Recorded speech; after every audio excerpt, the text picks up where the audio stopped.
الطائر لا يهبط على الغصن وهو واثق بأن الغصن لن ينكسر، بل هو واثق بقدرته على التحليق بعيدا. أنت هو الطائر والحياة هي الغصن، فلا تضيع كامل حياتك في تحليل المكان الأكثر أمانا للهبوط فيه.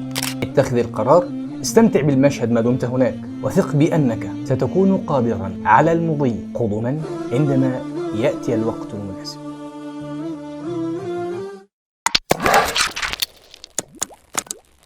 السلام عليكم ورحمة الله وبركاته، أهلا بكم في قناتكم مساحة أونلاين.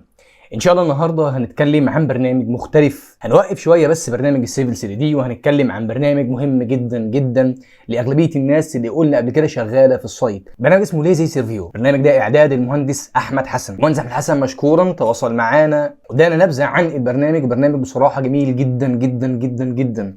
أنا جربت البرنامج فعليا ما ياخدش معاك وقت خالص في إعداد الشغل وأنت شغال.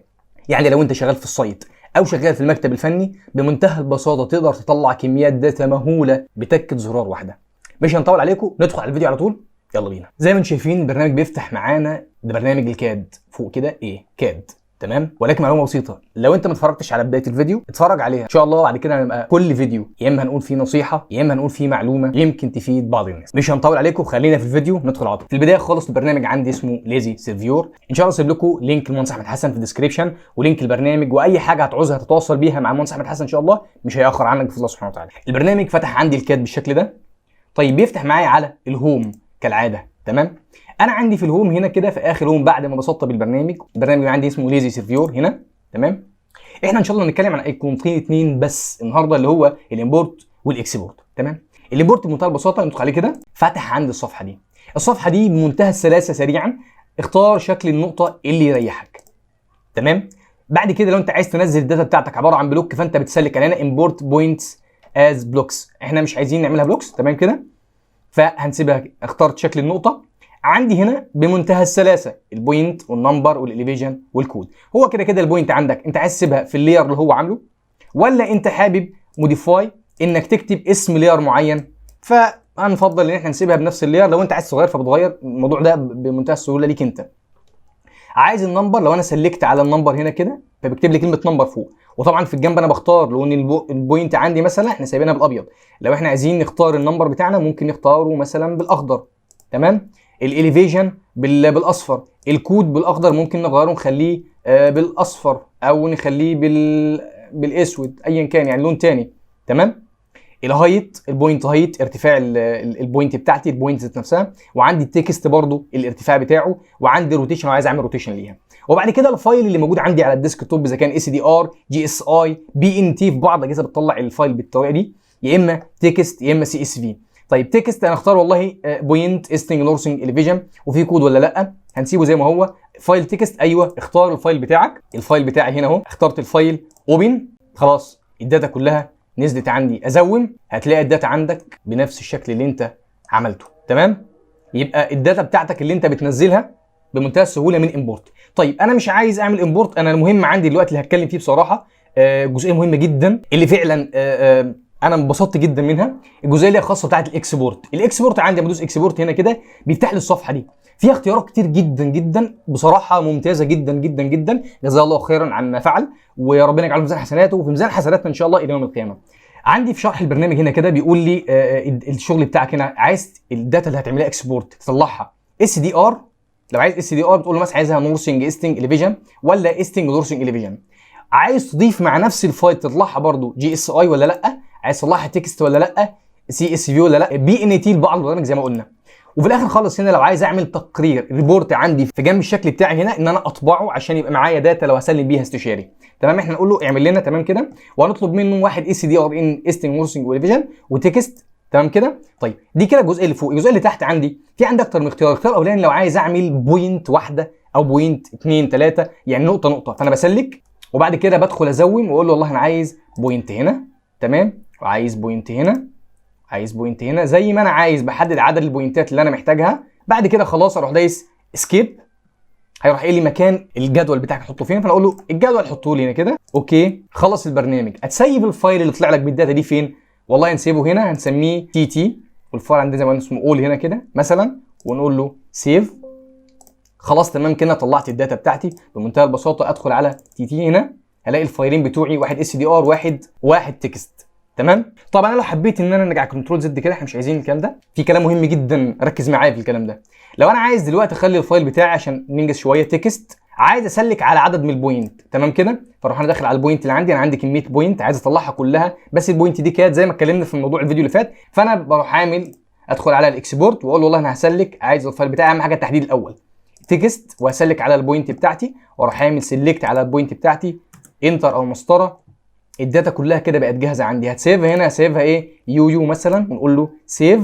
الداتا بتاعتي خرجت لي. نرجع تاني، لو انا عايز دلوقتي عندي كميه النقط الكتير قوي دي بايلز، تمام، خوازيق، عايز اجيب سنتر للخازوق. طب عشان اجيب كميه السنتر للخازوق في تكه واحده صعب، لكن لما ادخل على الاكسبورت هنا واقول له والله عايزك تعمل لي فايل تكست، مش عايز اس دي ار، وعايزك تعمل لي جدول ليه علشان خاطر اللي هيبقى فيه مقارنه في وقت التسليم، واقول له والله انا عايز السنتر بتاع الدايره، سلك على كل الخوازيق تكه واحده. خلص يا باشا. سلك معايا فين مكان الجدول؟ مكان الجدول هنا. تمام. الداتا خرجت معايا والجدول اتعمل لي هنا. جيت قلت له اسيف هنا واسميه مثلا فايل سيف. اوكي. كل الخوازيق طلعت لي بتكه واحده سنتر الدايره، وطلع لي معاه كمان الجداول.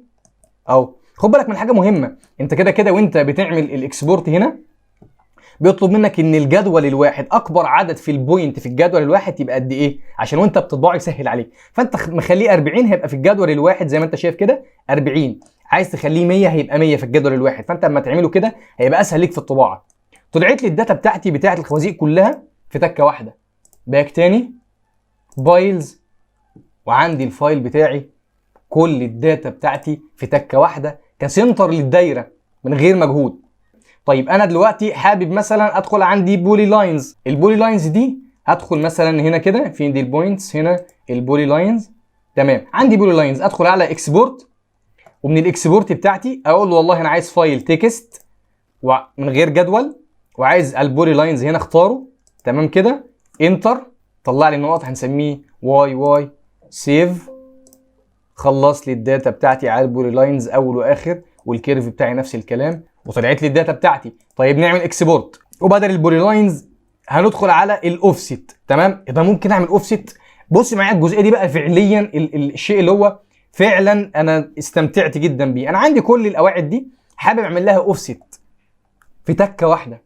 اكسبورت للداتا، واقول له عايز فايل تكست من غير جدول عشان ننجز. اوفست. الاوفست بتاعي اسلك على كل النقط بتاعتي. انتر. عايز الاوفست بتاعك، انتر ذا اوفست. الاوفست بتاعك قد ايه؟ 10 سم. ممتاز جدا. القواعد بتبقى الاغلبيه خرسانه عاديه وبعد كده خرسانه مسلحه، في الاصل 10 سم. تمام. انسايت ولا اوتسايد؟ عايز الاوفست ده يبقى لجوه ولا لبره؟ لا انا عايزه انسايت للداخل. ممتاز جدا. لون الاوفست اللي هتعمله للبولي لاينز بتوعك دول كلهم لجوه، عايز لونهم يبقى ايه؟ هنخليه لونهم اصفر. ركز معايا ان كل ده احمر بس. بمنتهى السلاسه تكه واحده خرج لي كل الداتا. وركز معايا ده بس، ده عمل لي اوفست للشكل كبولي لاينز، عمل لي بولي لاينز داخلي، وعمل لي ليه نقط كمان. جيت انا هنا هنسميه اي مثلا. اوكي سيف. تمام. بص كده معايا، عمل لك اوفست 10 سم لجوه، وعمل لك كمان نقط ليه، وخرج لك الشكل بتاعك في تكه زرار واحده. ادي الاي هنا كل الداتا بتاعتي. يعني بعد كده وانت شغال مش هتبقى محتاج وقت كتير جدا عشان تطلع الداتا بتاعتك. انت متخيل معايا؟ اكسبورت، طلعت لك كل الداتا، اوفست بولي لاينز. طيب عايز اعمل سيلكت على لاين، ممكن لاين. تمام. ادخل على اللاين هنا برضو بنفس الطريقه. فين؟ لاين، بولي لاين. ركز معايا في الحته دي. انا قلت لك ايه؟ لاين. يعني اعمل اكسبورت واختار تكست وعايز لاين. بص لما اجي اسلك على ده كده، هو في لاين وفي ارك. بص لما اجي اسلك عليه، بعد التسليك اختار لي اللاين لكن ما اختارليش الارك. يعني هيطلع لي النقط لللاين بس. انتر. هيعمل لي يعمل لي داتا لللاين بتاعي، وبرضه هسميها مثلا اي اسم واقول له سيف. طلعت لي الداتا بتاعتي على اللاين بس. طب الارك مفيش. طب لو عندي ارك او عندي سنتر، يعني انا دلوقتي عندي مثلا ارك ده عايز اطلع له داتا، اكسبورت داتا، واروح داخل على هنا بقى كده. وفي عندك البلوكس دي، لو انت عندك بعض الفايلات في الاجهزه القديمه بتطلع لك بعض الشغل بتاعك عباره عن بلوك النقط بتاعتك، فانت بتسلك عليها علشان خاطر تطلع لك نقط ليها وتشتغل بيها بمنتهى السهوله. لكن هو مش عندي فايل فانا مش هعرف اعملها. تمام. عندي بعد كده الارك او السنتر. يعني انا اخترت الارك، قلت والله انا عايز اسلك على ده، على الارك بس، برضو سلك لي على الارك بس زي ما انتم شايفين هنا اهو وهنا اهو. انتر. عايز على الارك بتاعك من 3 نقط ل 100 نقطه، تعمل كام نقطه؟ انا عايز مثلا 6 نقط على كل ارك. انتر. خلص. وهيقول لي سيف فين، واختار مثلا بي سيف. خلص لي الداتا بتاعتي، اقدر ادخل على الكيرف بتاعي، عمل لي نقط كتير. طب لو انا عندي في البايلز، عندي هنا البايلز اهي، حبيت ان انا اطلع 3 نقط على كل دايره، فانا بمنتهى البساطه هروح طبعا يعني اعمل كنترول زد بس كده عشان اوسع لنفسي بس المجال شويه. تمام. بعمل اكسبورت واروح داخل قايل له والله انا عندي الشغل بتاعي ده، عايز اعمل سيلكت عليه كده. انتر. على الارك عايز كام نقطه على كل دايره؟ عايز 3 نقط. انتر. خلص. وهيجيب لي مكان التسييف بمنتهى السهوله. اختار الاسم واسيب، هنسميه مثلا ال سيف. خلص. اجي كده ازوم عليها، كل بوينت عندي موجوده عندي 3 نقط احداثي اقدر اشتغل بيها. نشوف ايه تاني موجود عندنا على البرنامج. اخر حاجه عندي، لو انا عندي مالتي اوبجكتس، لو انا عندي مثلا في القواعد دي عايز اطلع الداتا بتاعتها برضو كلها بدون اوفست بقى، الداتا ذات نفسها هنا، اروح واقف على الداتا بتاعتي هنا، اقول له اكسبورت. اختار طبعا الجنب ده هنا كده بيقول لك النمبر بتاعك عشان ما الاول، النمبر عايز بوينت من رقم كام، التكست هايت والروتيشن والبوينت هايت، الحاجات دي كلها احنا يعني عارفينها مش محتاجين نتكلم فيها. تكست مش عايزينه اس دي ار، هنقول له سلك على الاوبجكت بتاعنا. انتوا شايفين في نقط عندنا؟ مفيش. تمام. سلك على الشكل بتاعي، انتر تكه واحده. انت متخيل معايا بالسهوله؟ اختار مكان التسييف، هنسميه كي 3 كي مثلا. سيف. اوكي. سيف معايا وطلع لك كل الداتا بمنتهى السهوله. انت متخيل معايا سهوله الداتا اللي انت ممكن تطلعها؟ ادخل على الفايل الكيهات كده مثلا ونشوف كده فعلا كل الفايل. بص طلع عندنا ازاي. ادي الكيهات الاخيره اللي احنا عملناها بمنتهى السهوله. انت فعليا انت ما اخدتش وقت في تطليع الداتا. احنا عايزين نشرح كتير والله، يعني انت عندك زي ما قلنا كده، احنا الامبورت والاكسبورت بس اللي اتكلمنا عنه النهارده، اللي هو شويه الاوبشنات دي.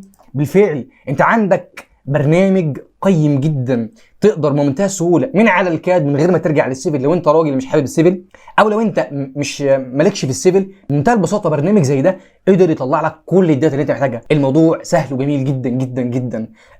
شكرا للمهندس احمد حسن وجزاه الله خيرا عما فعل. فاد ناس كتيره جدا. اتمنى انك تنشر الفيديو ده علشان يوصل لاكبر عدد من الناس، والناس تقدر تستفاد، ونوصل علم، والدال على الخير كفاعله. وبس يا سيدي، وهو ده كان فيديو النهارده.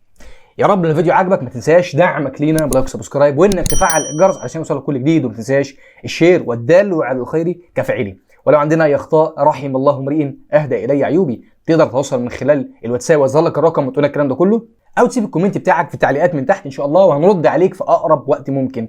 وبس كده، ما تنساش تتفرج على الفيديوهات اللي فاتت، وتابعنا في الفيديوهات اللي جايه ان شاء الله. شكرا ليكم ونشوفكم في الفيديو القادم ان شاء الله. السلام عليكم.